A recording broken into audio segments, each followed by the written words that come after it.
കടന്നു വന്ന വഴികളിലെല്ലാം പതിനായിരക്കണക്കിനായ ആളുകളുടെ സാന്നിധ്യം ഈ യാത്രയെ അനുഗ്രഹിച്ചിട്ടുണ്ടെങ്കിൽ, നേരത്തെ സൂചിപ്പിച്ചതുപോലെ തന്നെ 85-ാം വർഷത്തിലെയും 90-ാം വർഷത്തിലെയും ഒക്കെ സാന്നിധ്യം ആ മഹൽ സമ്മേളനത്തിന് ആളുകളെ ഉൾക്കൊള്ളാൻ കഴിയാവുന്ന ഇടത്തെ തിരയേണ്ടി വന്നതിനെ സംബന്ധിച്ച് ഇവിടെ സൂചിപ്പിക്കപ്പെട്ടതുപോലെ തന്നെ ഇപ്പം 100-ാം വാർഷികത്തിൽ സമസ്തയുടെ ശതാബ്ദിയിലേക്ക് കാര്യങ്ങൾ എത്തുമ്പോൾ അവിടെ ഉൾക്കൊള്ളാൻ കഴിയാത്ത ജനക്കൂട്ടത്തെ സംബന്ധിച്ച്, പങ്കെടുക്കുന്ന സഹപ്രവർത്തകരെ സംബന്ധിച്ച്, സഹോദരങ്ങളെ സംബന്ധിച്ച്, വിശ്വാസികളെ സംബന്ധിച്ചൊക്കെ പറയുമ്പോൾ ഏറ്റവും പ്രധാനപ്പെട്ട ഒരു വാചകം, അതിൽ അന്തർലീനമായത് എന്താണ് എന്ന് മനസ്സിലാലോചിക്കുമ്പോൾ വരുന്ന ആദ്യത്തെ ഉത്തരം, ഒരു പൊതു ഇടത്തിനും ഉൾക്കൊള്ളാൻ കഴിയാത്ത അത്ര ലക്ഷക്കണക്കിനായ ആളുകൾ വന്നു ചേരുന്ന ഒരു പ്രസ്ഥാനം ഒരിക്കൽ പോലും അതിൻ്റെ അണികളോട് ആയുധമെടുക്കാൻ പറഞ്ഞിട്ടില്ല എന്നുള്ളത് ഈ പ്രസ്ഥാനത്തെ അറിയുന്ന ഏതൊരാൾക്കും, ഈ പ്രസ്ഥാനത്തിൻ്റെ ചരിത്രം അറിയുന്ന ഏതൊരാൾക്കും എക്കാലത്തും അഭിമാനത്തോടെ ഓർത്തെടുക്കാവുന്നതും മുന്നോട്ടുള്ള യാത്രയിലെ ഏറ്റവും പ്രധാനപ്പെട്ട കരുത്തും എന്തായിരിക്കും എന്നുള്ളതിൻ്റെ വ്യക്തമായ സൂചന തന്നെയാണ്. അതിൻ്റെ കാരണം എന്താണ് എന്ന് ആലോചിക്കുമ്പോൾ അതിന് ലഭിക്കുന്ന ഒരു ഉത്തരം, സമസ്ത രൂപം കൊണ്ടത് ഒരു സംഘടനയായിട്ടല്ല, ഒരു ദിശാബോധമായിട്ടാണ് എന്നുള്ളതാണ്. ഈ കഴിഞ്ഞ വർഷങ്ങളിലെ, നൂറ്റാണ്ടിലെ പ്രവർത്തനം നമ്മളോട് എല്ലാവരോടും പറയുന്നു.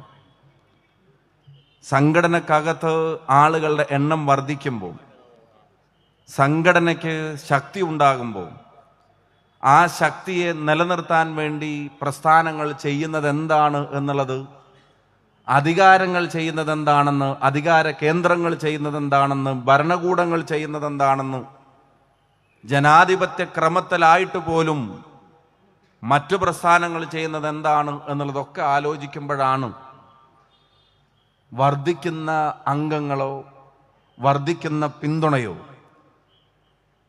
വിശ്വാസികളുടെ സാന്നിധ്യമോ അതിനോടനുബന്ധിച്ച് ഉണ്ടാകുന്ന മാധ്യമരംഗത്തുൾപ്പെടെയുള്ള ഇടപെടലുകളോ ഒന്നും തന്നെ ആയുധമെടുക്കാനുള്ള ആഹ്വാനമായി മാറുന്നില്ല എന്നുള്ളതാണ്.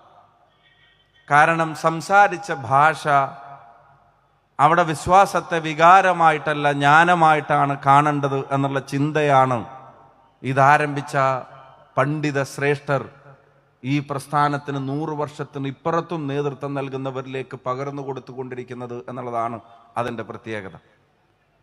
വിശ്വാസത്തെ വികാരമായി കാണുന്നതിന് പകരം ജ്ഞാനമായി കാണാൻ തീരുമാനിക്കുമ്പോൾ, അന്ധവിശ്വാസത്തിൻ്റെയും തീവ്രതയുടെയും ഇടയിൽ മധ്യമാർഗം കൊണ്ട് ഈ നാടുമായി ഇണങ്ങിച്ചേർന്ന് വിശ്വാസത്തെ മുറുകെ പിടിക്കാൻ മുന്നോട്ട് പോകാൻ ശ്രമിക്കുമ്പോൾ, നാടിൻ്റെ ഭരണഘടന അനുവദിച്ചു തരുന്ന അവകാശങ്ങളിൽ കടുകുമണിയോളം വിട്ടുവീഴ്ച ചെയ്യരുത് എന്ന് വിശ്വസിക്കുമ്പോഴും മറ്റൊരാളുടെ അവകാശത്തിൽ മുടിനാരഴയോളം കവരരുത് എന്നും വിശ്വസിക്കുന്ന ഈ നാടിൻ്റെ ഐക്യത്തെ കാക്കാൻ കൃഷ്ണമണി പോലെ, കണ്ണിൻ്റെ കൃഷ്ണമണി പോലെ നാടിൻ്റെ ഐക്യത്തെ കാക്കാൻ തീരുമാനിച്ച വിശാലതയുടെ കൂടെ വർഷങ്ങൾ, ശതാബ്ദിയാണ് ഇവിടെ ആഘോഷിക്കപ്പെടുന്നത് എന്നുള്ള കാര്യത്തിന് സംശയം വേണ്ട.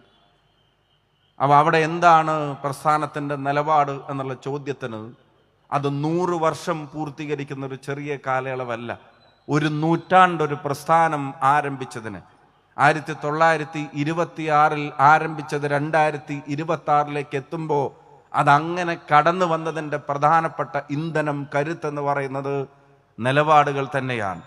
ആ നിലപാടുകളുടെ അടിസ്ഥാനം എന്താണ് എന്ന് ചോദിച്ചാൽ അത് നീതിബോധമായിരുന്നു എന്നുള്ളത് കൊണ്ടുകൂടിയാണ് ഇത് നൂറ്റാണ്ടിനെ അതിജീവിക്കുന്നത് എന്നുള്ള കാര്യത്തിന് സംശയം വേണ്ട. ഇപ്പൊ നമ്മുടെ മുന്നിൽ ഉയരുന്ന വെല്ലുവിളികൾ അതെന്താണ് എന്നുള്ളത് നമുക്കറിയാം.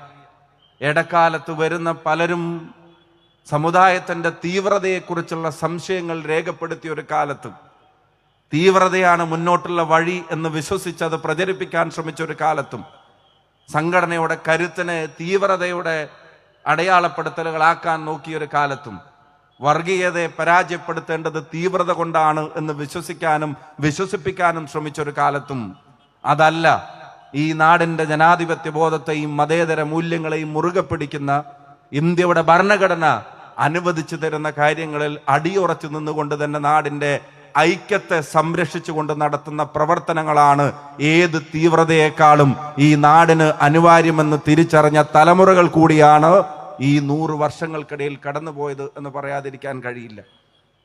ആ തീവ്രതയോടെ ക്ലാസ് എടുക്കുമ്പോൾ പലരും സമാധാനത്തിന്റെ ഭാഷ സംസാരിക്കുന്നവരെ പരിഹസിക്കുന്നുണ്ടായിരുന്നു. അവരുടെ കരുത്തിന്റെ പോരായ്മകളെ സംബന്ധിച്ചുള്ള പ്രസംഗങ്ങൾ ഉണ്ടായിരുന്നു. പക്ഷെ ആ പ്രസംഗങ്ങളൊന്നുമല്ല നിലനിന്നത്. സമാധാനത്തിന് വേണ്ടിയുള്ള ആഹ്വാനവും ആ സമാധാനത്തിൽ അടിയുറച്ച് മുന്നോട്ട് പോകുന്നു. വിശ്വാസത്തെയും നാടിന്റെ സമാധാനത്തെയും രണ്ടായി കാണാതെ അത് രണ്ടും ഒന്നാണ് തന്നെ വിശ്വസിച്ചു പോകുന്ന തലമുറകളാണ് ഇതിന് കരുത്ത് പകർന്നത് എന്ന കാര്യത്തിനും സംശയം വേണ്ട. ഇവിടെ മദ്രസാസ് പ്രസ്ഥാനം ഉൾപ്പെടെയുള്ള സ്ഥാപനങ്ങൾ തുടങ്ങിയതിലൂടെ വിശ്വാസത്തിന്റെ യഥാർത്ഥ അറിവിനെ തലമുറകളിലേക്ക് പകർന്നു കൊടുത്തതിൻ്റെ മഹത്തായ നേട്ടങ്ങളെ നാടുമായി ഇണങ്ങിച്ചേർന്ന് ജീവിക്കാൻ, നാടിൻ്റെ ഇതര വിശ്വാസികൾ ഉൾപ്പെടെയുള്ള ആളുകളെല്ലാം ചേർത്ത് പിടിച്ച് ജീവിക്കാൻ കഴിയാവുന്ന തരത്തിൽ ആളുകളുടെ മനസ്സിനെ പാകപ്പെടുത്തിയത് ഉൾപ്പെടെയുള്ള നേട്ടങ്ങളെ ഒരാൾക്കും ചെറുതായി കാണാൻ കഴിയില്ല. ഒരാൾക്കും മറക്കാനോ മറച്ചു പിടിക്കാനോ സാധിക്കും. ഇനി മുന്നോട്ടുള്ള കാലത്തിലെ വെല്ലുവിളികൾ അതും മാറുകയാണ്. നിങ്ങൾക്കറിയാം, മുഖമറിയാത്ത ആളുകൾ വെറുപ്പിനെ പ്രചരിപ്പിക്കൊണ്ടുന്നൊരു കാലം. നവമാധ്യമങ്ങളിലെ ഇടപെടലുകളിൽ നാട്ടിലൊരു ക്രൈം നടക്കുമ്പോൾ പോലും നടക്കുന്ന ക്രൈമിന്റെ ഡെപ്തോ അതിന്റെ ഗ്രാവിറ്റിക്കോ അപ്പുറത്ത് ചെയ്യുന്ന ആളുകളുടെ മതം അത് ചർച്ചയാവണമെന്ന് പലതരത്തിൽ ആളുകൾ ചർച്ചയാക്കാൻ പലതരത്തിൽ ആളുകൾ ശ്രമിക്കുന്ന ഒരു കാലം.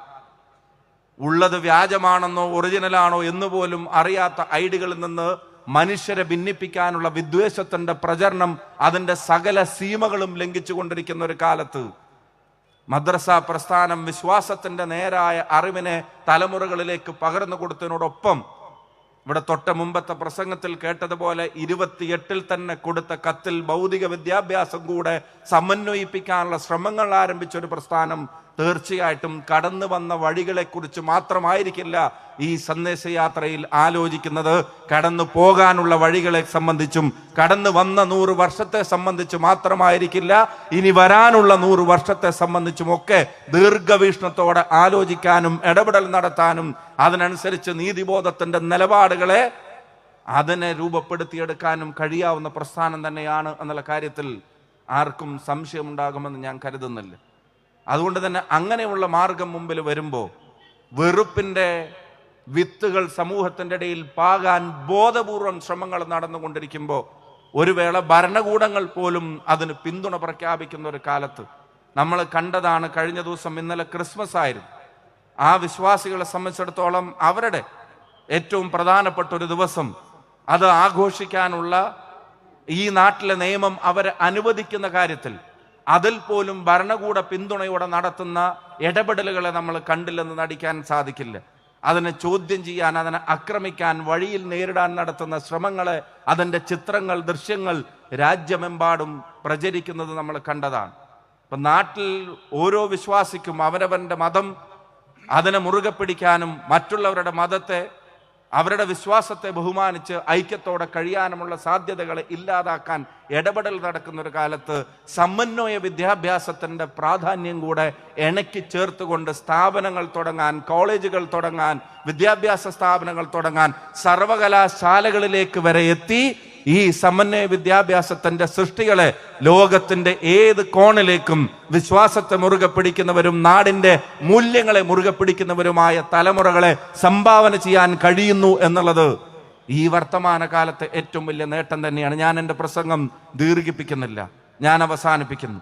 ഇനി മുന്നോട്ടുള്ള പാതയിൽ ഈ വെല്ലുവിളികൾ, വെറുപ്പിന്റെ, വിദ്വേഷത്തിന്റെ ശക്തികൾ അത് ബോധപൂർവമായ പ്രശ്നങ്ങളെ സൃഷ്ടിക്കാൻ ശ്രമിക്കുമ്പോൾ, ഗസയിലെ പ്രശ്നം പോലും നാട്ടിൽ വിഭാഗീയതയ്ക്ക് കാരണമായി കാണണമെന്ന് ആഗ്രഹിക്കുന്ന തരത്തിലുള്ള പ്രചരണങ്ങൾ ഉണ്ടായിക്കൊണ്ടിരിക്കുമ്പോൾ ആ വെറുപ്പിനെ പരാജയപ്പെടുത്താനും 100 വർഷം തികയുന്ന ഈ പ്രസ്ഥാനം കേരളത്തിന് നിർണായകമായ സംഭാവനകൾ നൽകും എന്നുള്ള കാര്യത്തിന് സംശയത്തിന്റെ കണിക പോലുമില്ല. ഇക്കാലവും വരാനിരിക്കുന്ന കാലവും നേരിടുന്ന ഭീഷണികളെയും ഈ പുതിയ തലമുറക്ക് നേരായ മാർഗത്തിൽ പ്രതിരോധിക്കാനുള്ള കരുത്ത് നൽകുന്ന സമസ്തയുടെ 100 വർഷത്തിന്റെ തുടങ്ങിവെച്ച അതിൻ്റെ പ്രവർത്തനങ്ങളെ മുഴുവൻ കൂട്ടുപിടിച്ച, മുഴുവൻ മൺമറഞ്ഞു പോയവർക്കും ഇതിന് നേതൃത്വം നൽകുന്ന ജെഫ്രി മുത്തുക്കോയ തങ്ങളുടെ നേതൃത്വത്തിലുള്ള പണ്ഡിത ശ്രേഷ്ഠർക്കും നെഞ്ചേറ്റിയ പ്രിയ സഹോദരങ്ങൾക്കും എല്ലാവർക്കും എൻ്റെയും പ്രസ്ഥാനത്തിൻ്റെയും മുന്നണിയുടെയും വടകരയുടെയും സ്നേഹാഭിവാദ്യങ്ങൾ നേർന്നുകൊണ്ട് നിർത്തുന്നു. അസ്സലാമു അലൈക്കും, നമസ്കാരം, ജയ് ഹിന്ദ്.